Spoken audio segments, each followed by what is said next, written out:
আজকে আমি বাটা মশলায় বিফ রান্না করব। তো প্রথমে আমি যে কড়াইতে রান্না করব সেই কড়াইতে পরিমাণ মতো তেল দিয়ে তারপর বিফগুলো দিয়ে দিব একে একে।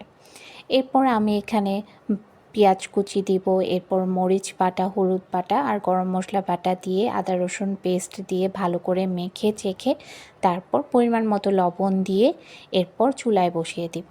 আর এভাবে মেখে বিফটা বসালে কিন্তু আলাদা একটা মজা লাগে, ভালো লাগে। তো আমি একটু আলগা মশলাও দিব, তেজপাতা, দারচিনি, এলাচ, একটু গরম মশলা আলগা দিব আর কি। যেহেতু বাটা মশলাও দিয়েছি তো অল্প পরিমাণে গরম মশলা দিব। আর এভাবে ভালো করে নেড়ে চেড়ে ঢেকে কষিয়ে নেওয়ার পরে আমি এখানে আলু দিব। আমার বাসার সবাই আলুটা পছন্দ করে, আমার কাছেও স্পেশালি আলুটা অনেক ভালো লাগে।